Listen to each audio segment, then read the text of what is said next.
is Sarah, Erin, Brianna, and Joe. And thanks for popping by Meaning Fueled, where we take your problems of practice, your pops, and have a meaning-fueled discussion about where they come from and where do we go from there. we are four longtime educators bringing our diverse experiences to the table. we're harnessing all the energy of popping into your teacher bestie's classroom and bringing it straight to your ears. Let's get poppin' with today's problem of practice. It's half an hour before the start of school. You open your email, and there's an email from a colleague sitting in your inbox. You open it, but it's not about work. It's an awkwardly formal email about their child who's in your class this year. Uh-oh. They're having some difficulty with peers, and it's been tough to manage.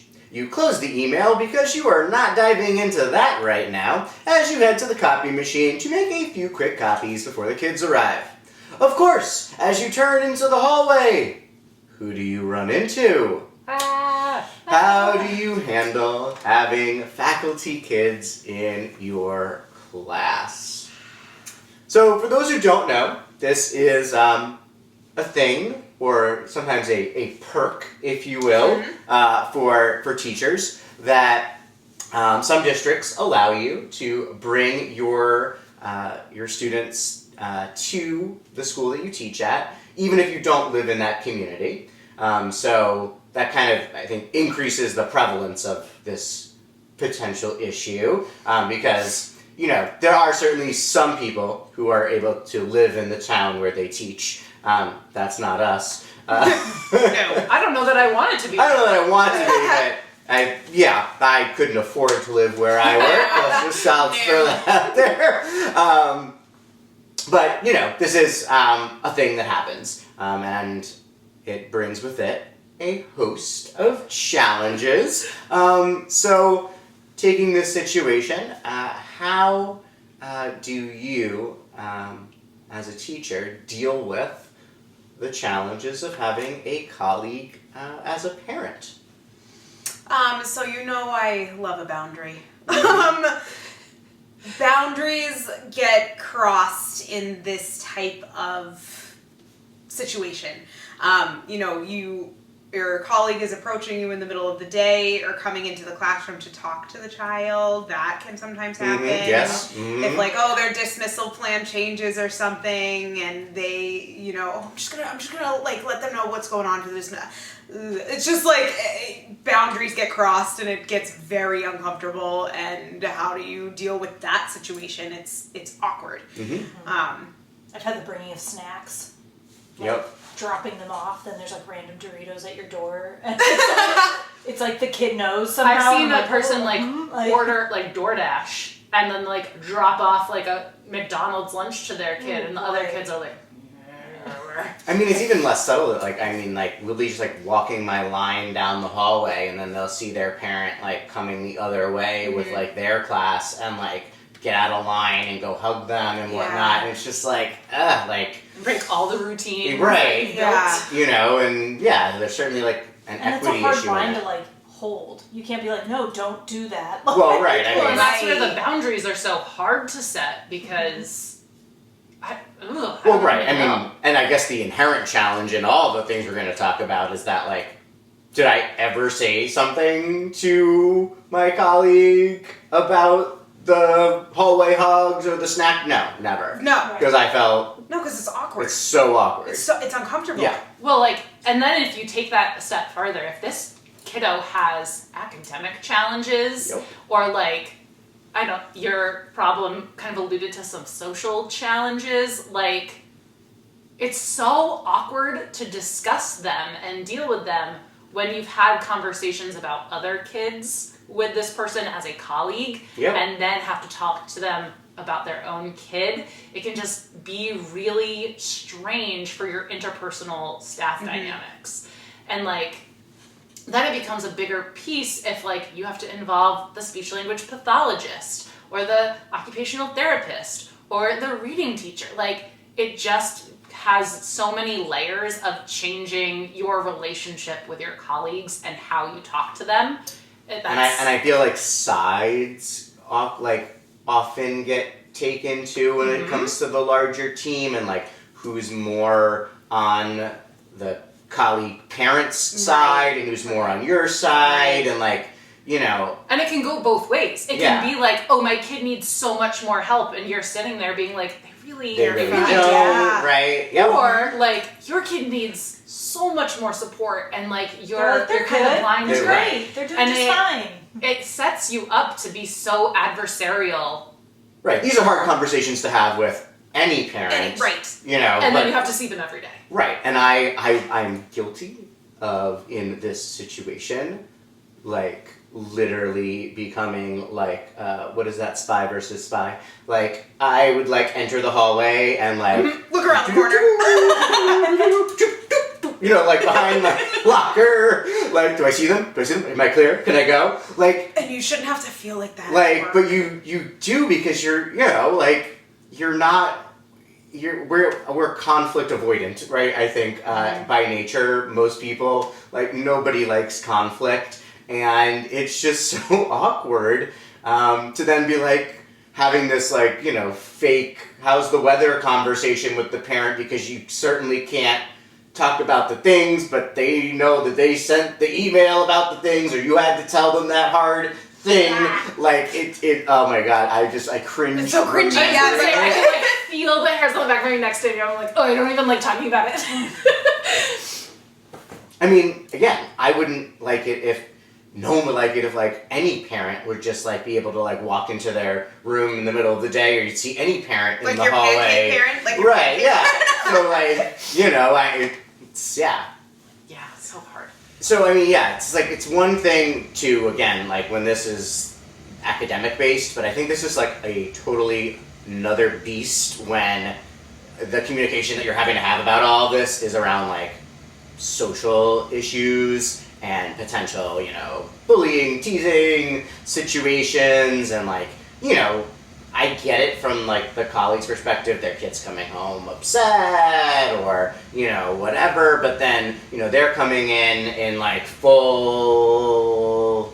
I'll call it Mama Bear. Yeah. You don't have to. We're here for you you. know, you know, mode, and it gets, again, just like this very awkward, you're seeing this side, like you said, that you've never really seen. And it's like a natural parent defense. Of course, parents are going to defend their kid. Like, that's not a bad thing. It's just a side of your colleague you've never seen before. Yeah. And it's like all And it's other... in person versus like, you know, And- through email, or, you know, like a phone call with a parent who's not in the building. Right, Yeah. and all those other professional parts of them kind of like dissolve Yes. when that comes out, because it is their parent defense. Like, that takes the forefront, and then it's like their fight or flight kicks in, and they're like, I'm here for my kid, and you're like, oh, all professionalism might have gone out Right, the window. and like, because, like, generally speaking, we're like, you know, kids get into disagreements all the time, hurt feelings happen all the time, sometimes kids go home sad because of these things, like, these are all unavoidable parts of, like, growing up and,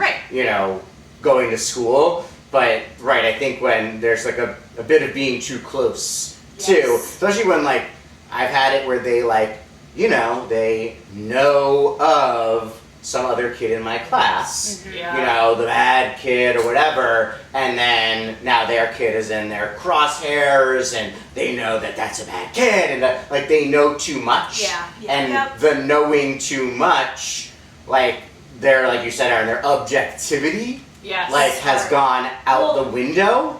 And this is the piece of, it's really confidentiality. Yes. Like, you are a professional, you're working in that building, and I'm going to say, irregardless of if you're, like, when we talk about faculty, we're talking about, like, teachers, specialists, I'm going to say even, like, custodians, paras, assistants, and we often have paras and assistants, and I've had, shout out to them, spectacular people who have had kids in the building and have done an amazing job of being not crossing all of these boundaries and not crossing any of these boundaries. And then there's the exceptions, and there are, and unfortunately, just by nature of being in the building every day, you are privy to confidential stuff that, like, I'm not talking like deep into kids, sometimes it is, but it's even just knowing, like, when rehearsals are happening, when field trips are happening, when, like, you know, controversy in the building, if you're at a faculty meeting and you know that, like, this is a problem happening in the school that we're trying to solve. They're trying to solve it, but they're in the middle of it, and the community might not know about it yet. But now you, as a community member, know about it because you're on the faculty. Like, again, it gets really, really blurry, and that can be super hard. Like, we had one we had one assistant that like their kid found out that there was like a huge school special event happening before anybody else, because it again was not public knowledge yet, it was just internal, but then the kid knew because like the assistant was talking about it, and again the kid's there, like the kid's sometimes there, they hear about it at home, like it crossed a really awkward bit, so they basically let the cat out of the bag for like this one whole class like knew that something was going to happen, and like had to try to keep it under wraps, and then as the teacher, they're like, oh God, like, this is another thing to Thank you for making my life harder. Thank you for making everything more difficult. So I think it is really hard. And on the flip side, there's the confidentiality of like, you now know more about your colleague's life than maybe you knew before. Mm-hmm. Like as a professional, colleague to colleague, you might not have known things that were happening in their lives, but I did have one student who it's like, then I knew there was some like family trauma in the background or some other things that I was like, oh, I had no idea, and I wouldn't have known if I wasn't their teacher. Right, and you need to know those things. But we as their teacher, it's a benefit for that kid, 100%. But it was also awkward because then it's like now you're walking around with knowledge about that family that like, obviously you're not telling anyone, but it is just weighing. Like it's a different, and you're human. Well, it's I was really going to say, hard even not if to it's let just that like filter. you personally thinking about your colleague now in a new, different light can be so strange. Right, and some of them, one of them was like medical issues, and it's hard to not be like, oh, I want to help them or do something, but like, that's in confidence. Right. Or there's like a divorce that is happening or something like that. Like that it gets very, very blurry. Yep. Yeah, it's really hard. And even just at the most basic level, like there's confidential information about like, students' progress and their IEPs and disabilities, and like, these people, like again, they get kind of privy to that information, and then they're out in public and they're like, oh yeah, well, he has ADHD, and it's like, no, that was not yours to share at the playground when he was, running around like crazy, and the parents were rolling their eyes, and you're like, oh, well, he has ADHD, like, but you shouldn't, you should know that, you know what I mean, or technically, and it gets really tricky. Right. So there are a lot of challenges here for, the adults in this situation. But I want to flip it now and think, okay, so what are the challenges being the kid whose parent is working in the school where you go? Yeah. So I think, as a kid, you now have two different communities. You have your school community, and then you have like your after-school community where you live, like at home. Right. So if you don't live in the town, correct. Right. Yeah. You're just coming to the school because your parent works there. Correct. So that can get really tricky when like, oh, there's like a play date happening after school with someone at school, or like there's a birthday party or something, and then you can't go because you don't live in the town, and you have to go back. You live an hour away sometimes, right? And you have to go home after school. You can't play on the playground after school with your school community. You now have to, and then the town that you live in. Oh, this I don't go to school with all these people, but I play soccer with them. But they all have this relationships, bond and I don't have that in school. Or they're talking about, oh yeah, we had this, did this in class today, or we had this concert or whatever, and then you don't have that. It just like they have to balance that, and that can be very difficult. Yeah, almost feel like an outsider in both. Right? For sure. Yeah, that's hard. And I think we talked about boundaries before, so like obviously when that kid's running out of line to hug their parent in the middle of the school day, that's about they're crossing the boundary like that they really shouldn't be crossing. Like, this is school, it's not home, and but you have the capacity for that as like a 5-year-old. Sure, right, and I guess I'm looking at it. My students were slightly older, but then it's like there's like it's kind of socially limiting because right now you're like no one else is like hugging a 3rd grader like or even a 5th grader like hugging their parent in the hallway for like emotional support or going to the bathroom but then stopping by their classroom for a hug. Or even, it doesn't even have to be like a physical hug. It could be like just words. Just like, hey, you're going to make it through the day. Right. You know what I mean? Like, if you're having a bad day and like your trusted adult from home is there at school, that's so... But then they're also like hard for everybody else. Right. But then again, we've all talked about, and it just seems to be common because we've all said it, like, dropping off food for them or heating up their lunch for them or like doing all of these like extra, again, very like obviously loving parent things for your child, but like in school, you rough it a little bit. It's not home, right? Like you learn at school that, you know, you have to be a little bit more independent. Yep. Your lunch might be a little cold. And I think that's all part of like learning to become a more independent, right? That's part of what school is preparing kids for, is future life of, you know, being an independent person, and is having your parent there sort of, you know, limiting you in some ways, right? That maybe, you know, you're unaware of at the moment, but like when you look back or you know, I don't know. And it feels weird. I mean, I don't know. I was friends with the kid whose parent was the teacher.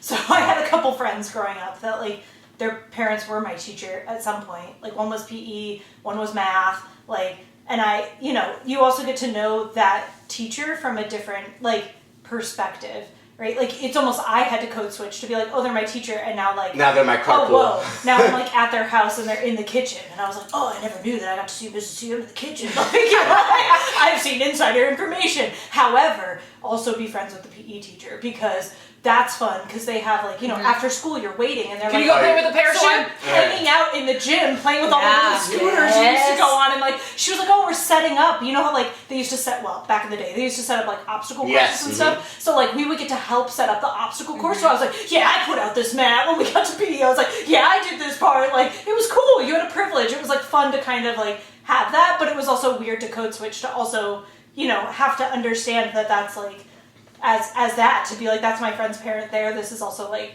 my teacher in this capacity. So I also had a friend whose mom was my 6th grade math teacher. Yep. Same. And I loved her outside of school. In school, like, different teacher too. I mean, like, she would call herself a witch. Oh. I think the students changed that first letter. Sure. Yeah, What? And like, it just felt so awkward. I was like, Barbara's mean.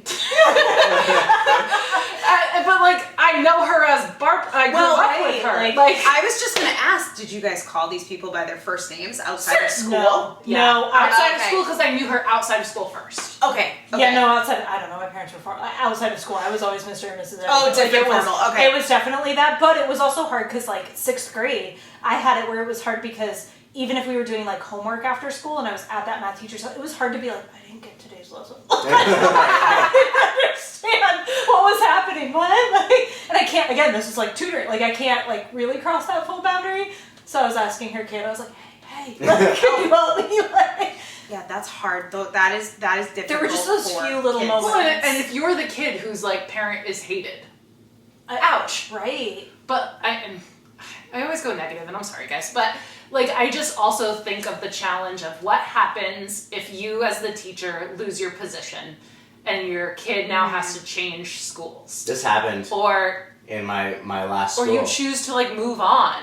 Like the teacher did not get renewed. You know, it was like her 3rd year, and they decided she wasn't getting professional status, and she had just brought her child to the school that year, and they had a kind of a very tumultuous, you know, schooling history, and had been at like 4 or 5 different schools, and like finally we're like making friends and like all that jazz, and then the mom didn't get, you know, renewed, and it was heartbreaking, you know. Oh God. Yeah. Right, like that's so hard. But that's the risk you take. Yeah, and like kids move. Kids start new schools all of the time, so this isn't like a unique to this scenario problem challenge, if you want to call it, but like it's still a challenge because I was never the new kid. Sorry.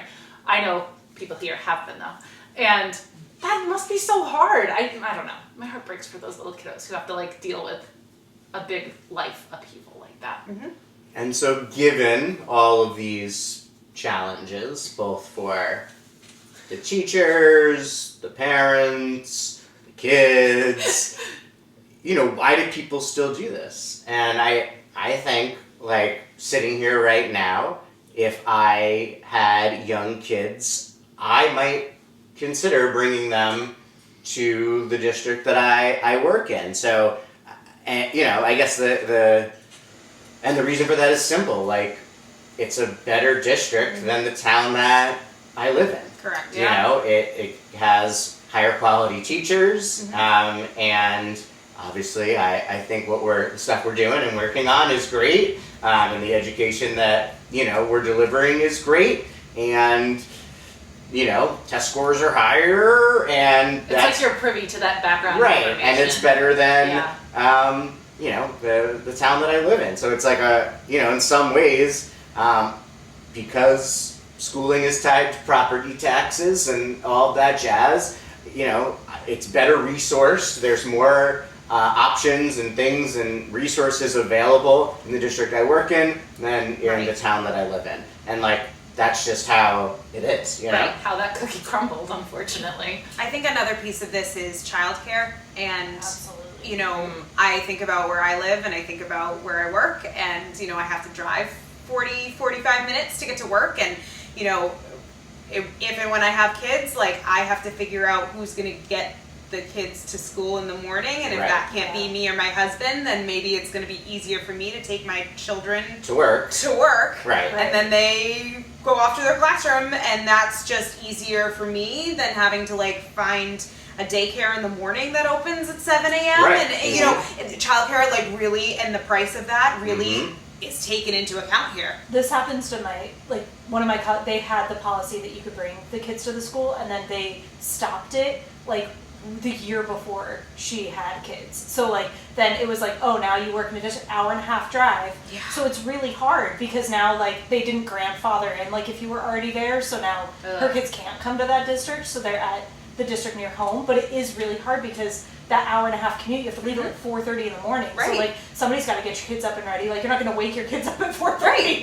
So I think it's really, really hard. And I know that's probably a lot of working Of course parents it and is. families, Not just teachers, have that. But in this case, why take advantage of this potential perk? Correct. It's because it solves that problem, which every family with kids is trying to solve. Yeah. Right. And sometimes, depending on the district, the child care, the after school program will give you a deep discount Yes. because you are a faculty member. So when you have an after school meeting or whatever, you can send your kid to the aftercare at your school for a subsidized rate, which again is another perk. It's a perk, exactly. And every dollar counts in this economy.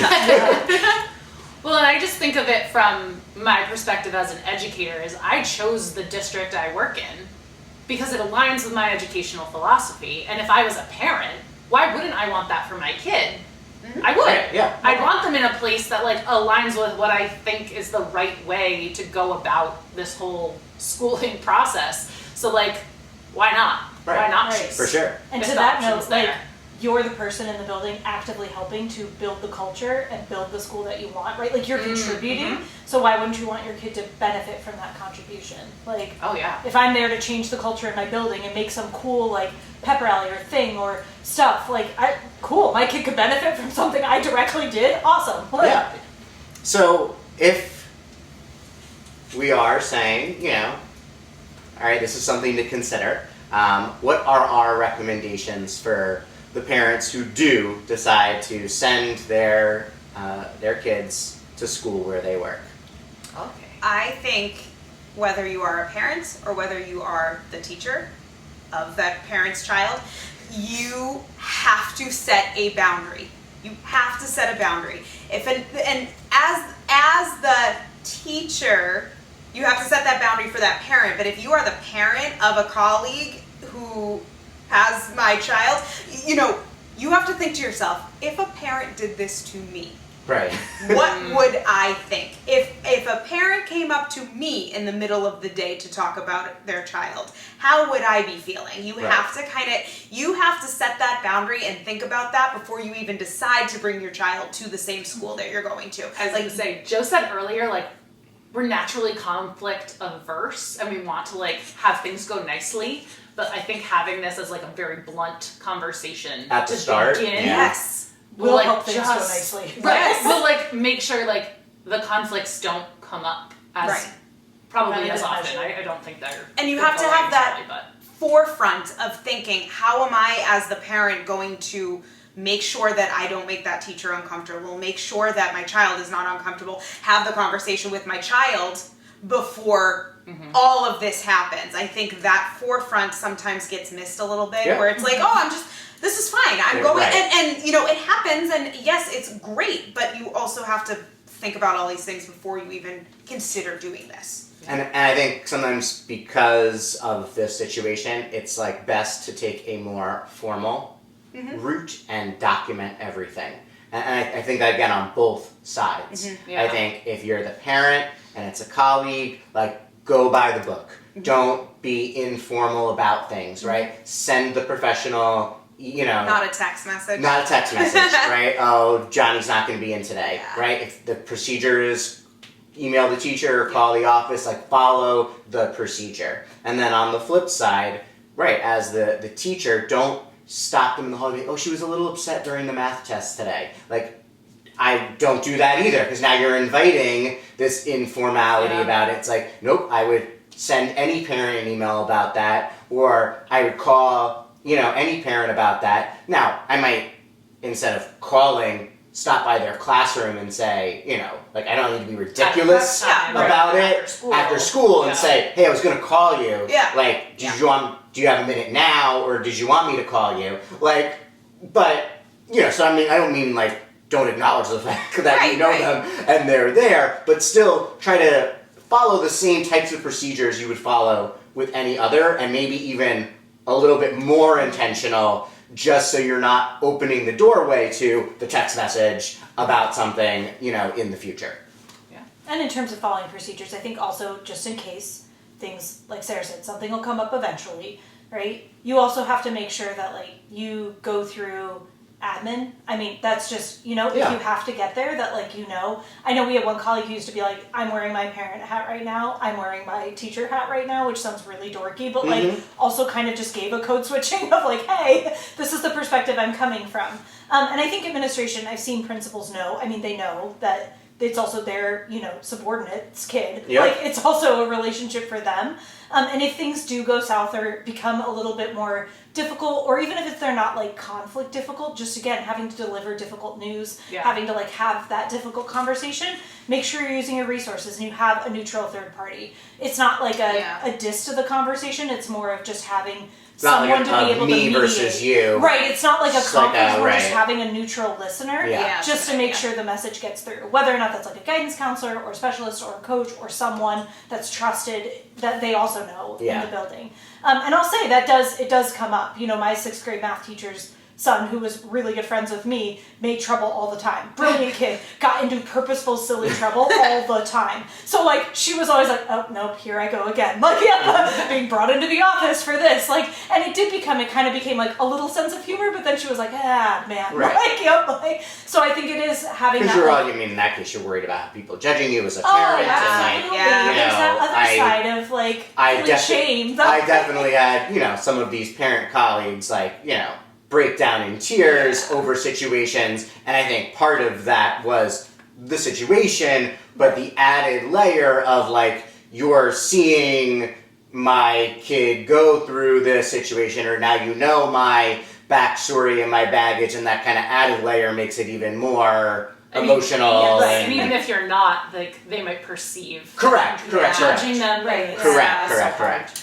And that, like, Erin talked about it as, like, code switching as the adult with, like, parent and teacher hat, but, like, if you're the parent of a kiddo who's going to the school you teach in, you need to be actively teaching your child how to code switch, because they need to know what's the line. And, like, that's hard starting in kindergarten. I know that, but, like, the more practice and the more time they get about, like, this is what it's like at school and this is what it can be like at home, and how is that different, is so important, because you might have been able to come to school over the summer while your parent was setting up their classroom and run around, jump off the benches. But, like, first day of school starts, that behavior cannot happen. Right. And you need to actively teach that as the parent. That's not on the kid's teacher to, like, break things that you that were only okay when you weren't there as a student. Or this is information you can talk about, again, during the summer with other teachers. You can't talk about it during school. Yep. And speaking of sharing information, this is just a quick PSA. if you are considering sending your child to the school you teach at, just be aware. Just be aware that kids tell their teachers things that you might not want them to know as a parent. This is a fun story for everyone. So I worked as an assistant in a kindergarten class my first year out of college, and a child came to morning meeting and was sharing about her night. She went to bed early after watching a movie, and then she woke up because she smelled something funny out on the porch. And then she went and got out of bed and took a look, and she saw that Mommy was smoking one of her funny cigarettes. Oh no! Might smell like a skunk. And so, yeah, me and the teacher I worked with just kind of looked at each other like, Mom was a 5th grade teacher down the hall. Oh, it's so awkward. So we were like, oh, hey, girl, we know something about you. How funny were the cigarettes? So, just be aware that your kid is going to tell on you. Yep. And that code switching thing will really come in handy for you. So maybe funny. That's it. Maybe now you've decided not to do it. All right. Well, thank you for popping by Meaning Field today. Remember, we're here for you anytime. Our door is always open.